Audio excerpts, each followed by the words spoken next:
It was supposed to be a day of joy. Pure, radiant joy. The day I asked the woman I loved to spend the rest of her life with me. For months, I'd poured my heart into every detail. I saved, planned, dreamed.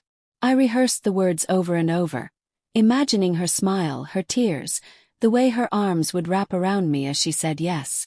It was going to be perfect. But what happened that day shattered something inside me I didn't even know could break. We met in college. She was everything I wasn't. Vibrant, magnetic, a burst of energy that seemed to draw the world in. When she walked into a room, it wasn't just that heads turned. It was like the air itself shifted. Her laugh was light and carefree, capable of dissolving tension like sunshine breaking through clouds. And her eyes, God, her eyes, were deep, always full of dreams she never quite put into words. Dreams only she could see. I was the opposite. Quiet. Observant. The kind of person who slipped unnoticed through crowded hallways. For a long time, I watched her from a distance, admiring the way she moved through the world like it owed her wonder. I never thought she'd see me.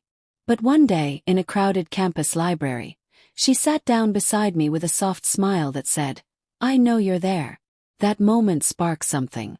We started talking, awkwardly at first, then naturally. It felt like opening a door to a world I didn't think I belonged in. Our days blurred into evenings filled with conversation, laughter, shared silence. And I started to believe, truly believe, that this was what love felt like. Real, consuming, honest. But she was always a mystery. Sometimes warm, sometimes distant. She'd disappear emotionally, then return as if nothing had changed. I told myself it was part of her charm. Her complexity. I convinced myself that love meant understanding, even when she grew cold. That patience would be rewarded. Over 2 years I thought I knew her. Her passions, her insecurities, the shape of her fears and ambitions. She once said, half joking, "I'm not the type to stay in one place." I laughed it off, pretending I felt the same, though the truth was I dreamed of building a life with her. Quiet, steady, enduring. Future. So I planned the proposal. I chose a garden near the campus library, the spot where our first real conversation had taken root. Spring had draped it in color, blooming with the same sense of newness I'd felt that day. I laid out a path of rose petals, hung soft fairy lights in the trees, queued up a gentle song on a hidden speaker. My hands shook as I tucked the ring box into my coat pocket. This was it. I texted her, "Meet me at our spot." She replied, "Coming." Each minute crawled by like an eternity.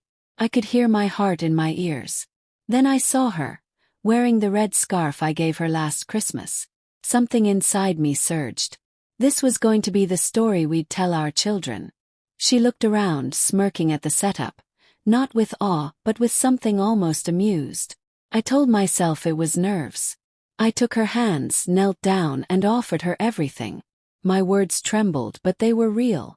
"I love you more than anything. You've changed my life. I can't imagine a future without you. Will you marry me?" Silence. Then she laughed. Not a joyful laugh. It was sharp, almost disbelieving. She stepped back, still chuckling. "Wow," she said. "You're really doing this." Froze. My heart stuttered. She shook her head, laughing again, but it was cruel this time. "You really thought I'd say yes?" "Told you. I don't do forever." My voice cracked. "I thought we had something real." Her face softened just for a moment. "I care about you. Do. But it's not me. You're great. But you're not what I want." And just like that she turned and walked away, leaving me kneeling there, ring box open, heart unraveling. The tears came later, when I was back in my room. Alone. Curled up on the floor. I kept asking myself the same questions over and over. What did I do wrong? What did I lack? But the truth was far more painful. I had loved someone who never truly loved me back. Someone who kept me close because it was comfortable, not because she saw a future with me. The pain wasn't just in the rejection. It was in the realization that the life I'd envisioned, the shared mornings, the quiet evenings, the little moments that add up to forever, had all been built on a one-sided dream. Friends reached out. They offered comfort, support, distractions. But she didn't. Not a word. No text. No apology. Just silence. As if I had never mattered at all. Time moved strangely after that. Some days disappeared without memory. Others dragged like weights. But slowly I began to rebuild. I traveled. I wrote. I explored parts of myself I'd ignored while orbiting her world. I met new people, formed new connections, and began to rediscover the version of me that existed before her. And the better version taking shape because of everything I'd endured.